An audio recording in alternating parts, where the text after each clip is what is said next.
زیت شام حاضرین و سامعین، السلام علیکم ورحمۃ اللہ وبرکاتہ۔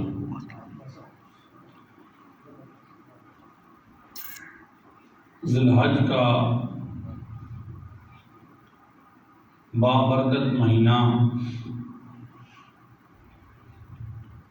اپنی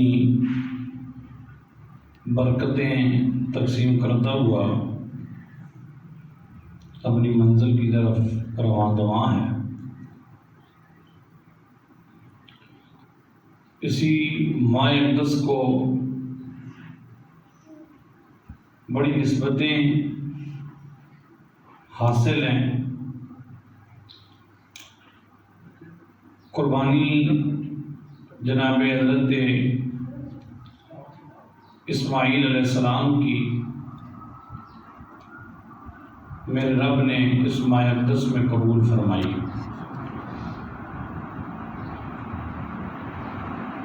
اور حج جیسی عظیم جو عبادات ہیں، صفا و مروہ میں دوڑنا ہے، میقات میدان عرفات، خطبہ حج، وہ بھی اسی ماہ اقدس کے اندر یہ عبادات کا سلسلہ ہوتا ہے۔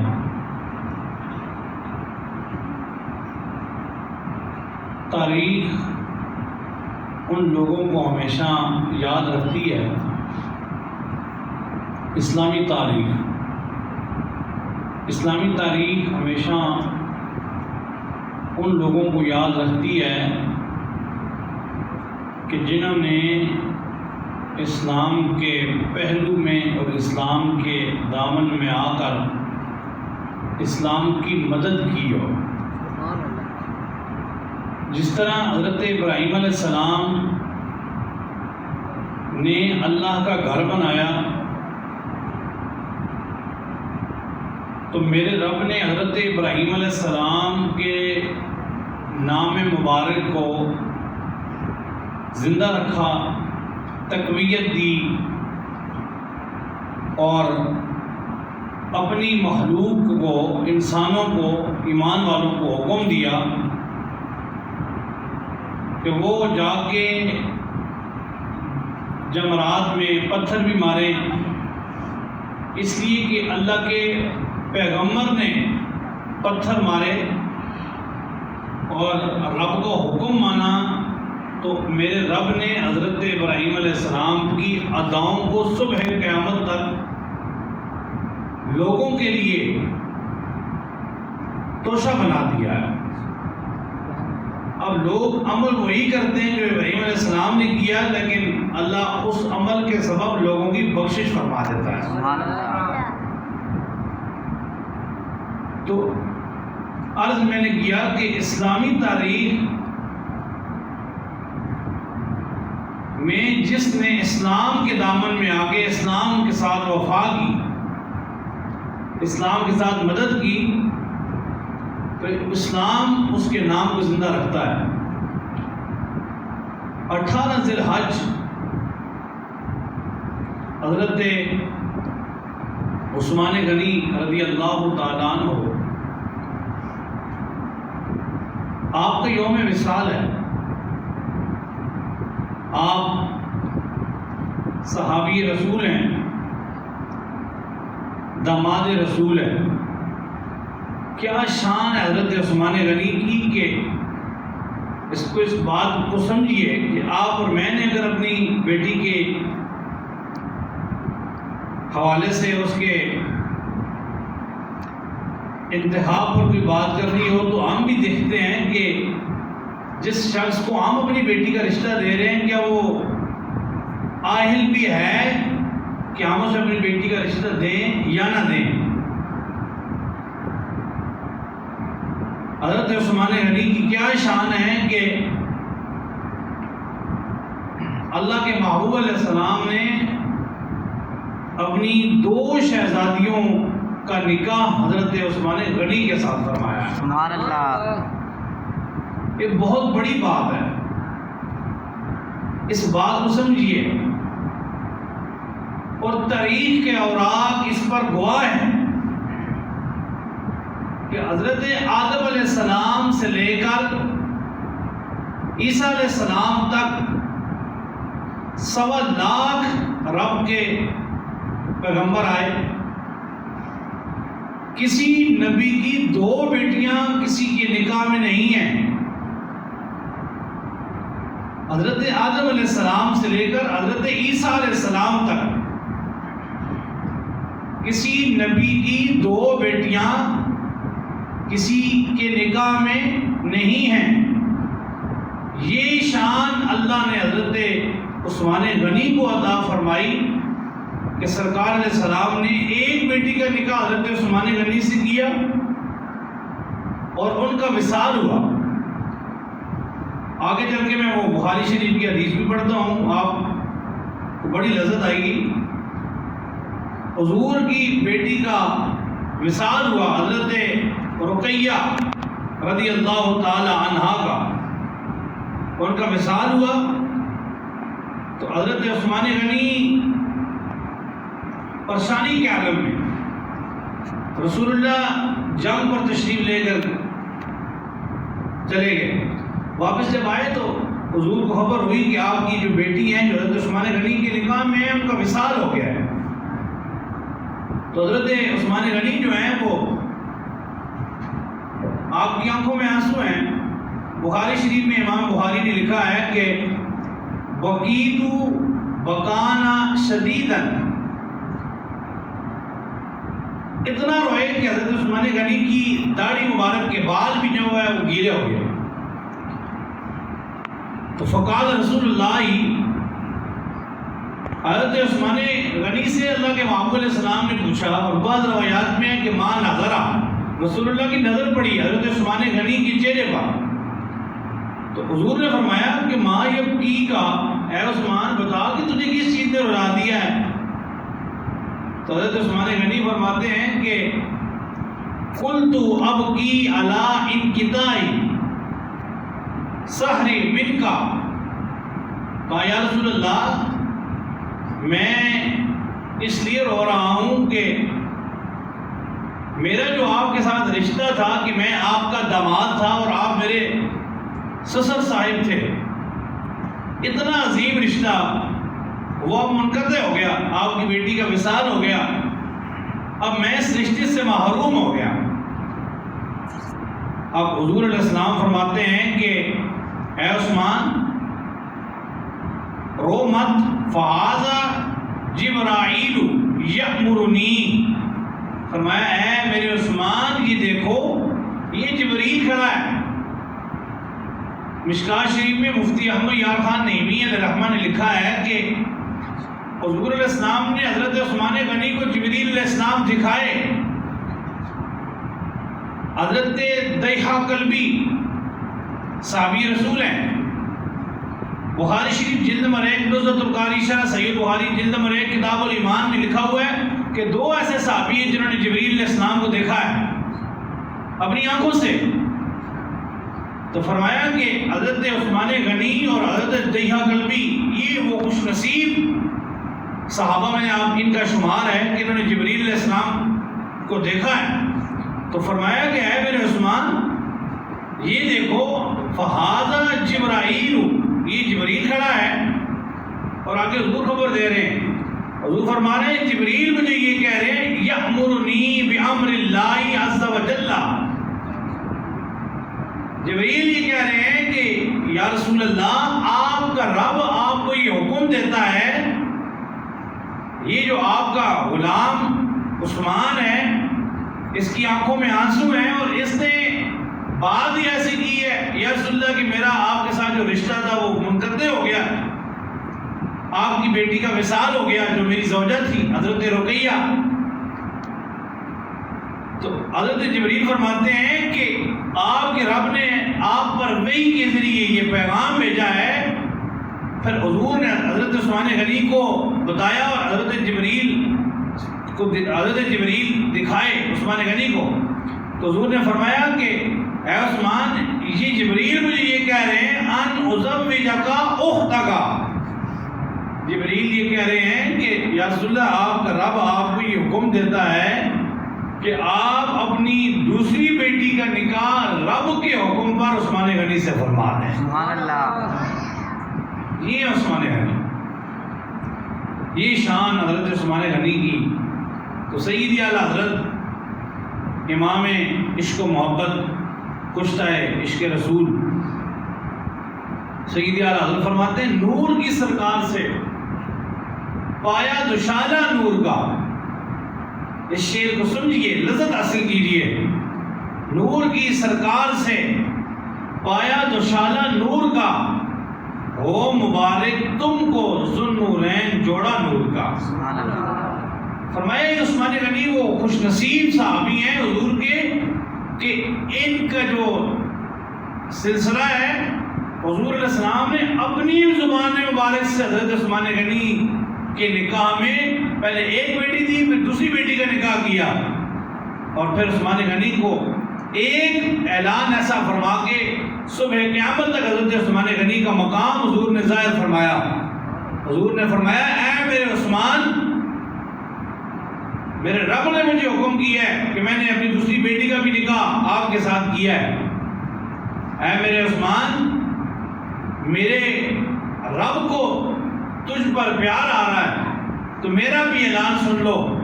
اگر مجھے میرا رب 40 بیٹیاں عطا کرتا تو میں ایک ایک کر کے عثمان غنی کے نکاح میں دے دیتا. سبحان اللہ. یہ عثمان غنی تاریخ ان لوگوں کو ہمیشہ یاد رکھتی ہے کہ جن لوگوں نے مشکل وقت میں، تنگ دستی کے وقت میں اسلام کا ساتھ دیا ہوا. حضرت عثمان غنی حضرت صدیق اکبر کی تحریک پر مسلمان ہوئے. 7ویں شخص ہیں وہ عثمان غنی، 7ویں شخص ہیں. اور بعض کتب میں لکھا ہوا ہے کہ آپ 9ویں شخص ہیں، کہ آپ جو پہلا بندہ مسلمان ہوا، دوسرا، تیسرا، 5واں، 6واں، تو 7ویں نمبر پر یا 9ویں نمبر پر آپ اسلام کے دامن میں آئے اور حضرت صدیق اکبر کی تحریک پر ایمان لے کر آئے. حضرت صدیق اکبر نے ان کو دعوت دی ایمان کی، یہ ایمان لے آئے، حضور کے دامن سے لپٹ گئے. تو ایمان جب لائے، دولت اسلام لے آئے، اللہ نے عطا فرمائی. تو ایک مرتبہ حضرت صدیق اکبر فرماتے ہیں کہ صحابہ کرام بیٹھے ہوئے ہیں اور حضور کے انتظار میں 8 یا 10 لوگ ہوں گے. نئے نئے ہم مسلمان ہوئے تھے تو 8 سے 10 لوگ تھے. تو سارے لوگ یہ حضور کے انتظار میں حرم شریف کے سین میں بیٹھے ہوئے تھے. تو حضور علیہ السلام آئے. اب حضور نے کیا فرمایا؟ جب حضور علیہ السلام نے حرم شریف کے سین میں 8 یا 10 لوگوں کو دیکھا، مشکاہ شریف میں حدیث مبارکہ ہے کہ نظر رسول اللہ صلی اللہ علیہ وسلم الی عثمان ابن عفان، کہ ان 8 یا 10 لوگوں میں سے حضور کی نظر اچانک کہیں عثمان غنی کے چہرے پر پڑی. سبحان اللہ کی صدا بلند فرمائے. سبحان اللہ. عثمان کے چہرے پر حضور کی نگاہ پڑی. حضور نے فرمایا، حضرت صدیق اکبر کو مخاطب کر کے فرمایا فقال شبیٌ بابراہیم، فرمایا اے میرے صدیق، یہ وہ شخص ہے کہ میرے رب کی مجھے قسم ہے کہ جیسا اللہ نے حضرت ابراہیم کو بنایا بالکل حضرت عثمان غنی کے چہرے سے ابراہیم خلیل اللہ نظر آ رہے ہیں.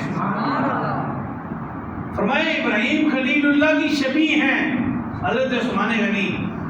اور آگے فرمایا اے صدیق، ابھی ابھی مجھے خبر دی گئی وَأَنَّ الْمَلَائِكَةَ تَسْتَحْيِي مِنْهُ، فرمایا کہ یہ میرا غلام جو ابھی ایمان لایا ہے نا عثمان ابن عفان، فرمایا یہ وہ مرد کلندر ہے، اس سے رب کے ملائکہ بھی حیا فرماتے ہیں. رب کے ملائکہ بھی اس سے حیا فرماتے ہیں. اور حضور صلی اللہ علیہ وسلم نے فرمایا کہ بروز معاشر حضرت عثمان غنی کے احسانات بہت تھے اسلام پر. آپ کے بڑے بڑے مشہور لقب خطبوں میں بھی آپ نے سنے، علماء سے بھی سنے. جامع القرآن کا لقب آپ کو ملا. کیا مطلب؟ یعنی قرآن جو آج جو دو کاٹھیوں کے درمیان موجود ہے، محفوظ ہے، یہ عثمان غنی کا تحفہ ہے جو آپ نے امت کو عطا کیا ہے. جب قرآن نازل ہوتا تھا، بخاری شریف میں لکھا ہوا ہے کہ جب قرآن رسول اللہ کے سینہ اقدس پر نازل ہوتا تو بعض صحابہ کرام چمڑوں پر لکھ لیتے، درختوں کے چھالوں پر، پتوں پہ لکھ لیا کرتے تھے. اب یہ سوال انسان کے ذہن میں پیدا ہو سکتا ہے، وہ کیسے لکھتے تھے؟ وہ زمانہ رسول کے قریب تھے، اللہ نے ان کے ذہنوں کو بھی بڑا ہی اچھا بنایا ہوا تھا. سبحان اللہ. ایک مرتبہ وہ بات سنتے تھے، ایک مرتبہ وہ بات سنتے تو ان کے بات ان کو سمجھ آ جاتی اور یاد ہو جاتی. تو حضرت عثمان غنی رضی اللہ تعالیٰ عنہ خود فرماتے ہیں کہ جب قرآن نازل ہوتا تو صحابہ کرام درختوں کی چھالوں پہ لکھتے، درختوں کے پتوں پہ لکھتے. بعض صحابہ کرام اسے یاد کرتے. لیکن حضور کی شان یہ ہے کہ بخاری شریف جلد نمبر 1 کتاب الایمان میں یہ حدیث موجود ہے کہ اللہ نے اپنے محبوب کو یہ شان عطا فرمائی تھی کہ جبریل علیہ السلام ادھر قرآن لے کر آتے اور ادھر رب اپنے محبوب کے سینے میں قرآن کو جو ہے وہ ایسے محفوظ کرتا. حضور فرماتے ہیں جیسے جبریل قرآن لائے ہیں ایسے مجھے رب کا قرآن یاد ہو چکا ہے. سبحان اللہ. بعض روایات حضور نے فرمایا جیسے لوہے محفوظ پر محفوظ ہے ایسے میرے سینے پر محفوظ ہے. تو حضرت عثمان غنی فرماتے ہیں کہ درختوں کی چھالوں اور درختوں کے پتوں پر صحابہ کرام قرآن لکھتے تھے. تو یہ اوراق کا نظام نہیں تھا. اس وقت جو چھت بھی بنائے جاتے تھے مساجد کی، وہ بھی درختوں کے پتوں سے، چھالوں سے بنائے جاتے تھے. تو حضرت عثمان غنی کا جب دور خلافت آیا تو حضرت عثمان غنی رضی اللہ تعالیٰ عنہ نے اپنا مال لگا کے قرآن کو محفوظ کیا. اور جب حضور علیہ السلام حیات تھے اس وقت حضور نے فرمایا یہ میرا عثمان وہ ہے، اللہ اس سے بڑا کام لینے والا ہے، یہ رب کے قرآن کو جمع فرمائے گا. اور آج رب کا پیغمبر سے یہ لقب دے کے جا رہا ہے، یہ جامع القرآن ہے، سبحان اللہ. کامل الحیا والایمان. فرمایا کہ یہ حیادار ہیں، ہمیشہ لباس پہن کر غسل کرتے تھے، لباس نہیں اتارتے. آپ فرماتے کہ مجھے حیا آتی ہے. اور حضور علیہ السلام نے فرمایا کہ اے میرے صحابہ یہ عثمان وہ شخص ہے کہ جو اپنے رب سے حیا کرتا ہے. فرمایا کہ ابھی مجھے خبر پہنچی کہ رب بھی عثمان سے حیا کرتا ہے اور رب کے ملائکہ بھی عثمان غنی سے حیا فرماتے ہیں. سبحان اللہ. اور اللہ کے محبوب علیہ السلام نے اپنی حیات میں کئی بار حضرت عثمان غنی کو جنت کی خوشخبری سنائی. حضور نے فرمایا آپ اشرم مشرم میں بھی ہیں، اشرم مشرم 10 صحابہ جنہیں حضور نے دنیا میں جنت کی بشارت دی. اس سے ہٹ کر کئی بار حضور علیہ السلام نے جو ہے حضرت عثمان غنی کو جنت کی بشارت دی ہے. فرمایا کہ میرا عثمان وہ ہے کہ بغیر حساب و کتاب کے رب کی جنت کا وارث بن جائے گا. سبحان اللہ. حضرت علی کی نکاح میں ایک حضور کی بیٹی ہیں تو حضرت علی کا اتنا مقام بلند ہے. تو عثمان غنی کی کیا شان ہے کہ حضرت عثمان غنی کے نکاح میں رسول اللہ کی 2 بیٹیاں ہیں. سبحان اللہ. 2 بیٹیاں ہیں. تو حضرت عثمان غنی رضی اللہ تعالیٰ عنہ آپ نے 12 سال خلافت کی ہے اور 82 سال کی عمر مبارک آپ نے پائی ہے. اور حضرت عبداللہ بن زبیر رضی اللہ تعالیٰ عنہ نے آپ کا نماز جنازہ پڑھایا. حضرت علی رضی اللہ تعالیٰ عنہ آپ مکہ مکرمہ تشریف لے کر گئے ہوئے تھے عمرے کے لیے. اب یہاں پہ بعض لوگوں کے دماغ میں یہ خیال پیدا ہوتا ہے کہ حضرت علی نے آپ کا نکاح جنازہ کیوں نہیں پڑھایا. تو اب حضرت مفتی احمد یار خان نعیمی صاحب نے لکھا ہے کہ حضرت علی عمرے پر تشریف لے گئے اور واپس آئے تو آپ کو یہ خبر ملی 3 دن تک حضرت علی کی آنکھوں سے آنسو بہتے رہے. آپ نے فرمایا تم اس شخص سے محروم ہوئے ہو کہ جس نے رب کے قرآن کو جمع کیا اور رسول اللہ نے اپنی حیات ظاہری میں جسے یہ بشارت دی تھی کہ یہ میرا عثمان وہ ہے، رب اس سے حساب نہیں لے گا، اس نے ساری زندگی اپنا مال اسلام کو دیا اور اس نے رب سے حساب نہیں کیا، تو رب نے حضور کے قلب پر وحی جاری فرما کے فرمایا اس عثمان نے اپنا مال لگا کے بیت اللہ شریف کی زمین بھی عثمان غنی کے مال سے خریدی گئی اور مسجد نبی شریف کی زمین بھی عثمان غنی کے مال سے خریدی گئی اور کنویں پانی کے عثمان غنی کے مال سے خریدی گئے۔ حضور اسلام فرماتے ہیں، حضرت علی راوی ہیں، وہ فرماتے ہیں حضور نے فرمایا کہ مجھے میرے رب نے فرمایا عثمان وہ ہے جس نے مال کے معاملے میں میرے ساتھ حساب نہیں کیا، رب جنت کے معاملے میں عثمان کے ساتھ حساب نہیں فرمائے گا۔ سبحان اللہ۔ یہ عثمان غنی کی شان ہے۔ اللہ کریم کی بارگاہ میں دعا ہے کہ اللہ کریم ہمیں حضرت عثمان غنی کا مقام سمجھنے کی توفیق عطا فرمائے۔ اب قرآن پر ایک بات یہ بھی عرض کرتا چلوں کہ اب حالیہ عید کے گزشتہ ایک ہفتہ قبل جو سویڈن کے اندر قرآن کی بے حرمتی ہوئی، گستاخی ہوئی، ہم لوگ سوشل میڈیا پر بھی اس کا بڑا چرچا کرتے ہیں، بھائی گستاخی ہوئی نہیں ہونی چاہیے، مذمت بھی کرتے ہیں۔ ہمیں اس سے سبق بھی سیکھنا چاہیے۔ جو ممبر کی آواز ہے وہ یہ ہے کہ مسلمان بڑے معزز تھے اس وقت تک جب ان کی جھولیوں میں قرآن تھا۔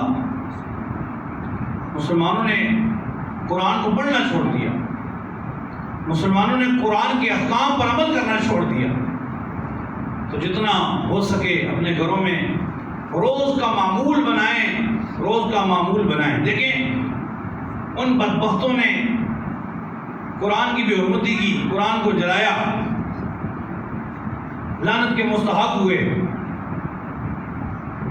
آپ اس بات کو ذرا سمجھیں، اپنے دماغ میں اس بات کو جگہ دیں کہ آج اگر رب کا حکم ہے کہ سود کے قریب نہیں جانا، بدکاری کے قریب نہیں جانا، حرام کے قریب نہیں جانا، بندہ ایمان بھی لایا ہوا ہے، قرآن کو مانتا بھی ہے، اللہ رسول پر ایمان بھی لاتا ہے، تو بھلے وہ کیسا مسلمان ہے کہ قرآن کے احکام پر عمل نہیں کرتا۔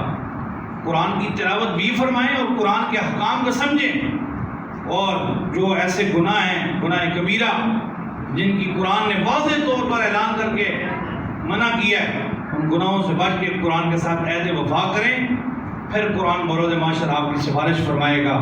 اللہ کریم کی بارگاہ میں دعا ہے کہ مالک کریم ہمیں قرآن کا فیض بھی نصیب فرمائے اور حضرت عثمان غنی کے عشق رسول کے صدقہ اللہ میں عشق رسول کی دولت بھی عطا فرمائے۔